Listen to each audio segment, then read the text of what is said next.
खोल लेगा उसे ही दिव्य कैलाश का दर्शन होगा, अन्यथा कैलाश का दर्शन जल्दी होता नहीं है।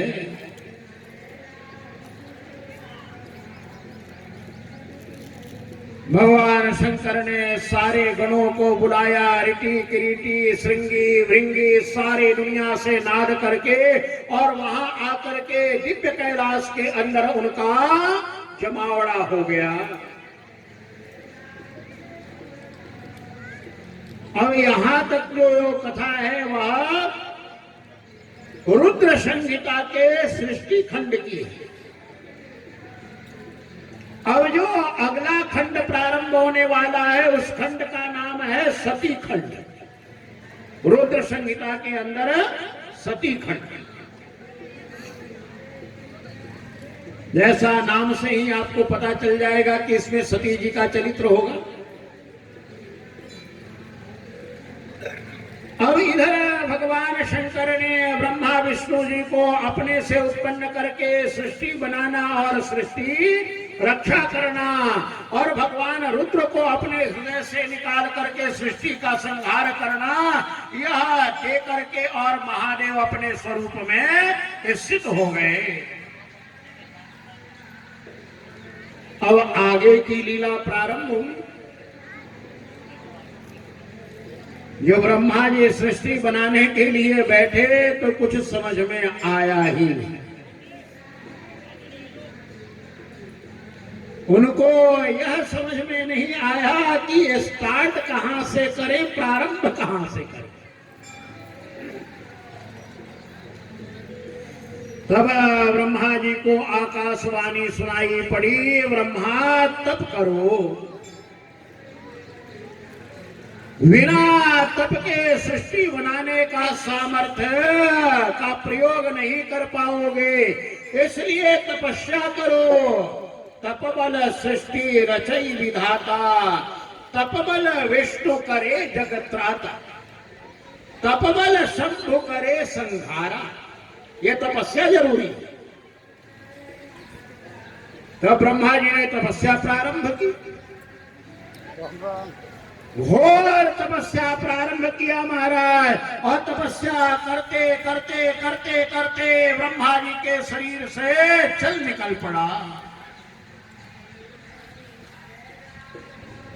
अब ब्रह्मा जी ने सोचा मैं अपने मानसिक पुत्रों को उत्पन्न करता हूं। तो प्राण अपान समान व्यान उदान,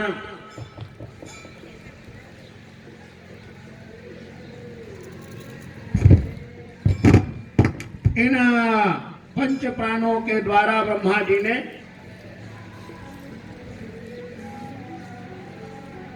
पांच ऋषियों को उत्पन्न किया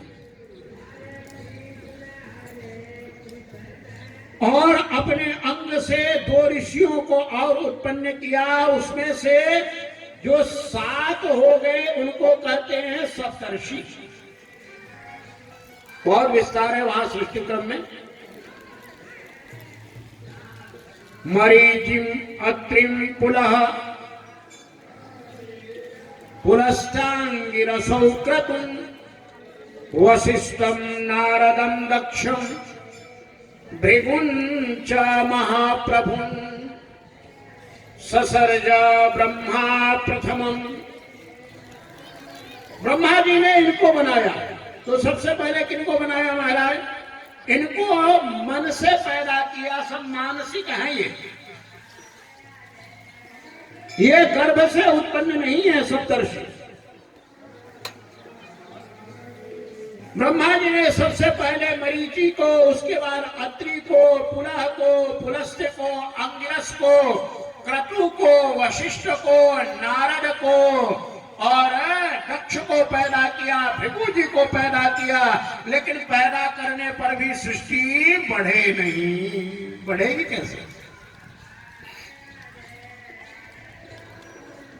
ब्रह्मा जी ने क्या गलती की? गलती ये की महाराज कि केवल लड़के लड़के पैदा किए। अब लड़के पैदा होंगे तो उनकी बहुएं कहां से आएगी? सृष्टि का विस्तार करना है तो भगवान ने जोड़ा बनाया है ना। सारी सृष्टि के अंदर भगवान ने क्या किया, स्त्री और पुरुष का जोड़ा बनाया। मिथुन बोलते हैं, मिथुन मतलब जोड़ा। और बिना जोड़े का कोई जीव पैदा नहीं होता। ऐसे तो भगवान की सृष्टि है, बड़ी विचित्र है। कुछ ऐसे हैं जो जमीन फाड़ के पैदा हो जाते हैं, कुछ ऐसे हैं जो पसीना से भी पैदा हो जाते हैं। यहां ऐसा मत समझना कि कुछ ऐसा नहीं होता।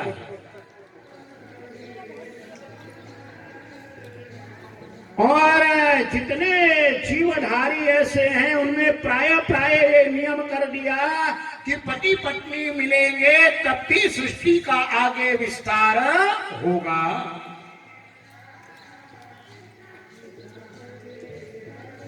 अब उसी समय ब्रह्मा जी ने बड़ा सुंदर ध्यान किया और ध्यान करने के बाद उनके हृदय से सम्यक ध्यान करने के बाद एक कन्या पैदा हुई। अब महाराज वो कन्या इतनी सुंदर, इतनी सुंदर, इतनी सुंदर कि उसको सारे भाई और ब्रह्मा देखने लगे। अरे यह तो लगता है विद्युत पुंज है। और उससे पहले ब्रह्मा जी के हृदय से, ब्रह्मा जी के वासना से कामदेव को प्रादुर्भाव हो गया और कामदेव का ब्याह कर दिया गया दक्ष के पसीने से उत्पन्न रति के साथ। अब जब दक्ष ने रति प्रदान कर दी, कामदेव पति पत्नी वाला हो गया, तो कामदेव ने ब्रह्मा जी से पूछा कि महाराज मेरा काम क्या होगा? आपने उत्पन्न किया है तो मेरा कार्य बताइए। ब्रह्मा जी ने कहा तू पैदा होते ही मेरे मन को भी मथने लगा, इसलिए तेरा नाम हम पहले रखते हैं मनमथ। ऐसा दुनिया में कोई जीव नहीं जिसके अंदर तू उत्पन्न हो जाए और उसके मन को मथ न डाले।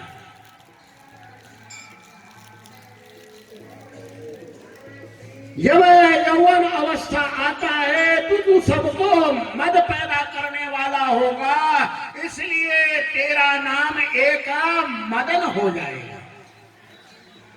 मदनो मनमथो मारा प्रदुम्नो मीन केतना, बहुत नाम है इसके।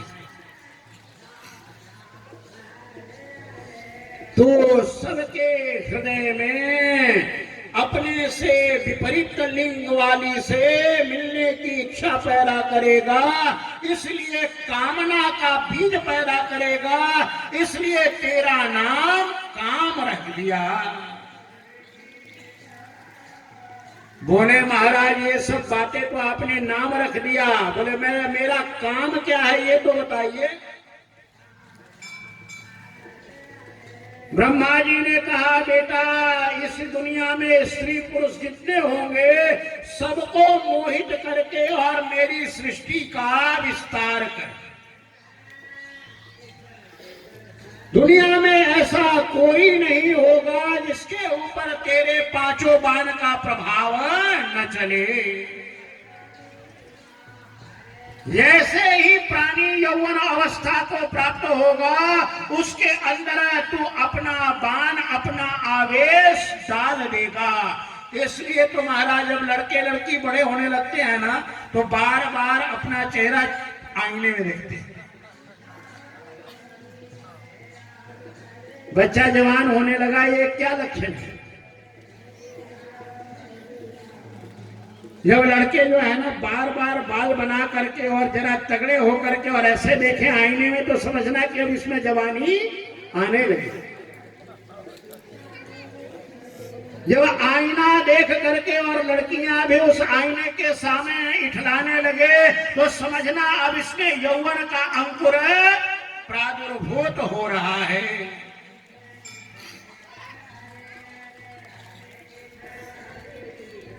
पहले तो बड़ा दूर देर काल में आता था। पहले महाराज 14-15 साल तक तो होश ही नहीं रहता था, ऐसे ही घूमते रहते थे। हम लोगों को याद है कि 10-12 साल के बच्चे तो नंगे ही ऐसे घूमते रहते थे, नंगे नदी में नहाते थे। अब तो ये हालात हो गया है कि साल भर का पैदा हुआ है उसको पता है मैं लड़का हूं। अरे साल भर की पैदा हुई है उसको पता है मैं लड़की हूं। ये कली का प्रभाव इतना विस्तार से महाराज पड़ रहा है। और 10 साल के बच्चों को ये पता हो गया है कि लड़का क्या होता है, लड़की क्या होता है। हम लोगों को तो याद है कि 12 साल तक होश ही नहीं रहता था। अरे कच्छा कहाँ गया, पैंट कहाँ गया, अपने नंगे धड़ंगे ही घूमते रहते थे, नदी में कूद के नहाते थे। और कभी मन में ये भेद नहीं पैदा होता था कि मैं लड़का हूं और ये लड़की है। अब तो महाराज अंग्रेजों की शिक्षा ने ऐसी दुर्दशा कर दी है, ऐसा पैदा कर दिया है कि आजकल टीवी क्या, इंटरनेट क्या, सोशल मीडिया क्या, 5-5 साल के बच्चों को ये पता है कि लड़का क्या होता है और लड़की क्या होती है। अभी आएगी, इसी प्रसंग में कथा आएगी। ब्रह्मा जी ने कहा बेटा तेरे में इतनी ताकत दे रहा हूं, इतनी ताकत दे रहा हूं कि मैं क्या, विष्णु क्या, शंकर क्या, सबके ऊपर तेरा प्रभाव पड़ेगा। सारी सृष्टि के अंदर जितने जीव हैं तेरे वशीभूत हुआ करेंगे और तुम उनको मिला करके और सृष्टि का विस्तार करेगा। इसलिए तेरे जो हाथ में ये धनुष है ये अमोघ। अब इतनी सुंदर पत्नी, इतना सुंदर पुष्पमय धनुष और पुष्पमय बाण महाराज। उसी समय ब्रह्मा जी ने श्वास लिया और श्वास लेते ही ब्रह्मा जी के श्वास रंध्र से वसंत पैदा हो गया। और वसंत के पैदा होते ही महाराज चारों तरफ हरियाली, सुंदर पुष्प, सुंदर महाराज सुगंध वाले पुष्प खिलने लगे, भौरे गुंजार करने लगे। ऐसी फूलों में मादकता आ गई कि उनको आप एक बार सूंघ लेवे तो आदमी उन्मत्त हो जाए। ये आजकल के नकली प्लास्टिक का मत समझना। वो आजकल शहरों में क्या करते हैं, नकली प्लास्टिक के होते हैं ना, बड़ा सुंदर फूल बनाते हैं और उसके ऊपर महाराज केमिकल का सेंट छिड़क देते हैं। आदमी को भ्रम पैदा कर सकते हो लेकिन भौरे को भ्रम पैदा नहीं कर सकते। नकली फूल लगा करके और सेंट लगा करके आप रख दो, भौरा आएगा? फूल असली है कि नकली है इसकी पहचान के लिए कौन प्रमाण है? महाराज मधुमक्खी प्रमाण है, जीव जंतु प्रमाण है। मधुमक्खी भी नहीं बैठेगी, उसको पता होता है ये नकली है। भौरे को भी पता होता है कि नकली फूल है और नकली सुगंध है। आदमी भले भ्रम में पड़ जाए।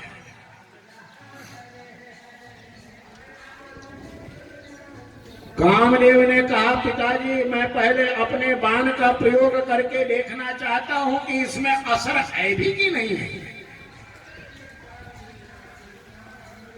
ब्रह्मा जी ने कहा बेटा बाद में प्रयोग कर लेना। बोले पिताजी ये प्रयोग करके देख लेना चाहिए कि जब समय आएगा तब चीज काम आएगी कि नहीं। तो उसी समय ब्रह्मा जी के उस मन से पैदा हुई संध्या सामने थी। संध्या को देख करके और कामदेव ने सबके ऊपर बाण चला दिए।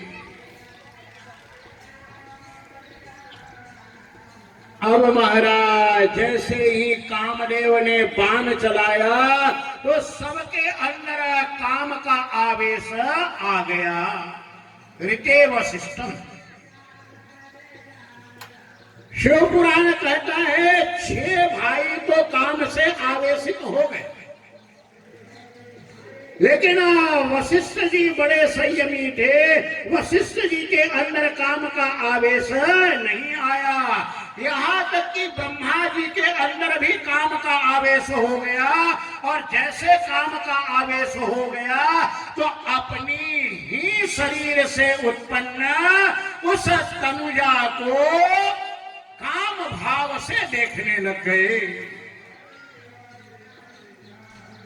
हमारे शास्त्र में बतलाया है 8 प्रकार की दृष्टि होती है। माता के देखने का ढंग अलग होता है, पिता के देखने का ढंग अलग होता है, बहन के देखने का ढंग अलग होता है, भाई के देखने का ढंग अलग होता है। महाराज सबके ढंग वहां बताए, और यहां तक बतलाया कि भार्या पत्नी के देखने का ढंग अलग होता है, और किस समय कौन कैसे देखता है उस समय नेत्र की आकृति का वर्णन किया है। भगवान शंकर का जो किराता अवतार है ना, किरात अवतार, जब भगवान किरात बने थे तो वहीं के प्रसंग में यह वर्णन आया है। उस सुअर को देख करके और अर्जुन कहता है, अरे ये क्रूर दृष्टि से देख रहा है, इससे पता चल रहा है ये हिंसक है, क्योंकि दुश्मन के देखने का ढंग अलग होता है। और महाराज कई लोगों की नजर ऐसी होती है, ऐसी नजर होती है कि कहते हैं महाराज इसकी नजर इतनी तीखी, इतनी खराब है कि पत्थर को भी फोड़ देवे। गांव में तो बहुत चलता है, बोले नजर न लग जाए इसलिए बच्चे को डिठौना लगाते हैं। क्या लगाती हो माताएं? वो जो काला सा लगाती हो, जो अपनी भाषा में समझ लेना। बच्चे को क्यों लगाते हैं? अरे इसको नजर न लग जाए, क्योंकि बच्चे को नजर सबसे पहले लगती है हमारे। एक तो भगवान कृष्ण काले और मैया उस पर एक और काला बिंदी लगा देती थी। बोले लाला पूछे, बोले मैया ये क्या? बोले तेरे को नजर न लगे। अरे बोले मेरे को कौन नजर लगाए? बोले यहाँ नजर लगाने वाली बहुत है। बोले मेरा तो पूरा ऊपर से नीचे तक काला है। बोले छोटा सा काला क्या करेगा?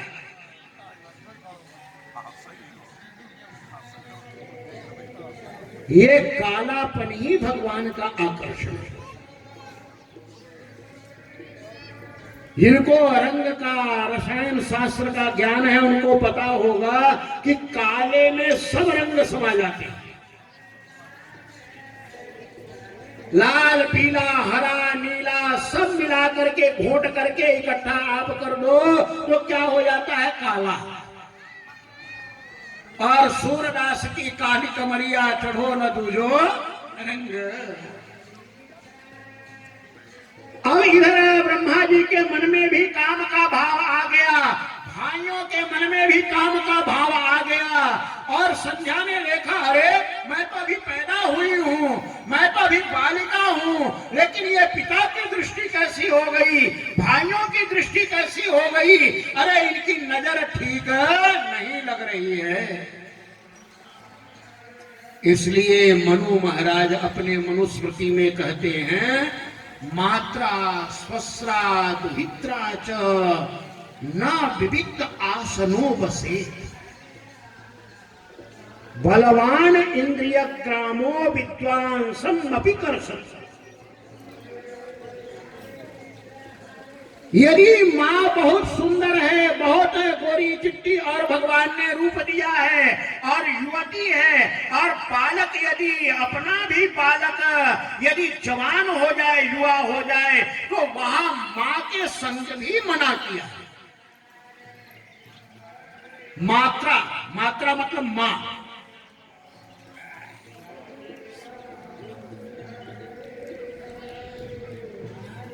एक